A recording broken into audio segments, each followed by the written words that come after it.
Alright, how you all doing? Hey, this video is going to be a bit controversial. TaylorMade have a major issue with their stealth drivers and stealth fairway woods. We'll put some pictures in here. This has happened to Peter Finch with his driver, not once, but twice.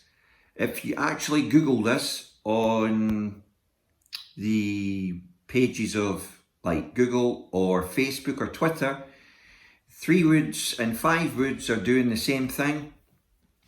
And also there's loads of people with the Stealth Original having some issues with the face popping out, but the Stealth 2s seem to be popping out even more. Now, someone quoted TaylorMade saying that for every 100 drivers made, 2 out of the 100 would possibly fail. But if you look at what's happening over the internet, it seems to be a bigger problem than what TaylorMade are letting on. And I think I know why it's happening. And I think I know there's a pretty easy fix for TaylorMade in the short term. And I'm going to put in this video just a quick little thing that I think's going on, and why, if you've got a Stealth 2 or Stealth driver, you need to be careful with where you store them. I'm going to tell you more in depth about that, so keep with the video.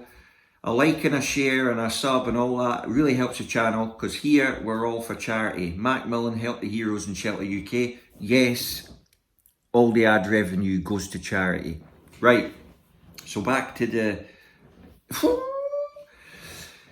Obviously, 90% of the Stealth drivers are carbon, and the face is over 100 and odd layers of carbon. In fact, I think it's more than that. It's a weave. You can actually see in the picture the face when it pings out the chassis of the club. It's pretty thick.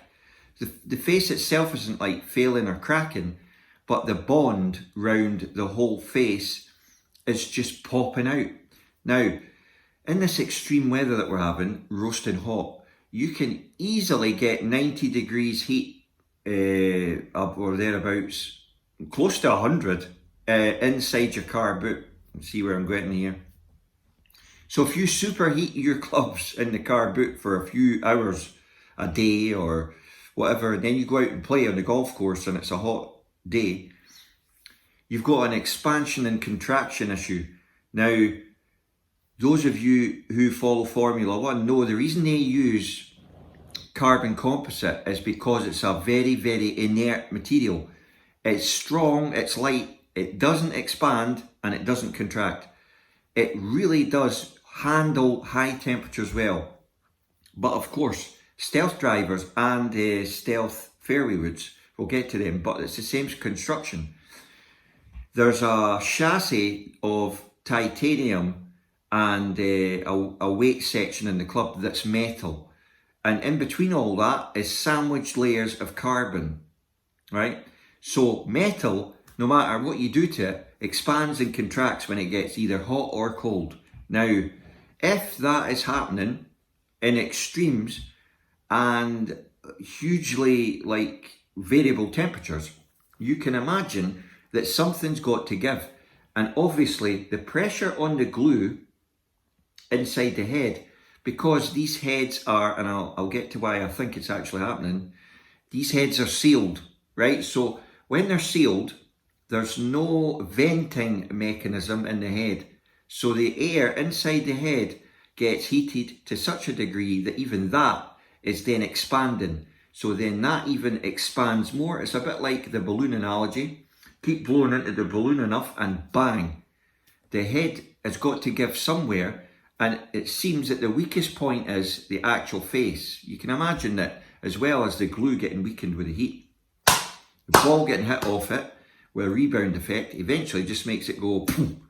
And under the pressure that it's under the extreme heat, it gives way. Now, TaylorMade have been fantastic, and they have been warrantying, covering these clubs. If you send them back, you might be without your driver. That's the issue for a lot of people that are buying these. You will get sent another driver, but who's to say it won't do the same thing? Now, why haven't TaylorMade looked at drilling? It just has to be a small hole, even like 2 little holes, with just enough to let the air out the club, or at least let expansion and contraction happen, but not put pressure, adverse pressure, on the actual internals of the head. Well, you need to ask TaylorMade that. Now, why is it happening to the fairway woods, Mike? Because the fairway woods are actual steel and steel faces. Well, that's true to a degree, but they've actually started putting margin and steel faces into the chassis, so that is getting pushed in and electrically bonded to the actual club. And again, there's no expansion port in these things, so under extreme heat and pressure, obviously you can imagine it's a closed space. When it heats up, the air expands. Air expands as it gets hotter. It's got nowhere to go. It looks for the weakest point. If you're battering a club off the face, pink, the face just pops open. It almost like just basically deglues itself around the seal, and ping, you see the pictures. That's what happens to the fairway woods as well. So TaylorMade must know that they've got this issue. Will they put a vent in to the head in some shape or form? It doesn't need to be that big. They've actually already got a port in the heads. This is when they're hot melting it, they then seal it. What they could do is just put a one-way vent in it, right? It's just a tiny little plug. But what happens is if the pressure gets too much inside the head, it would just let it out, you know, and let it breathe. TaylorMade, I think I've come up with your solution. Thanks very much, and anything you want to send my way, just, you know, because the channel's all for charity, and like, you know, I've waffled on enough. But a lot of people are spending like a fortune on your golf clubs, like 500 quid for a driver, and then, you know, 200-300 quid in a fairway wood, only to find the faces pinging off them. It's going to eventually, like what Peter Finch has done, get to them. They lose confidence in the club because it's not happened to him once, it's happened to him twice. He's thinking if he's out on a golf course playing a competition, he's not got a tour van to go and say, send me a replacement club out. So he'll be thinking, I love this driver, but what if I was playing in a competition and it gave way at a crucial point? I would just be limited to my 3-wood, or what happens if my 3-wood did the same thing? Because you Google this, there's people with the 3-woods and the 5-woods, the same thing's happening. These manufacturers, it's not just TaylorMade. If you think about it, they're wanting you to maximise your distance and all the rest of it with the driver. That's what sells the driver.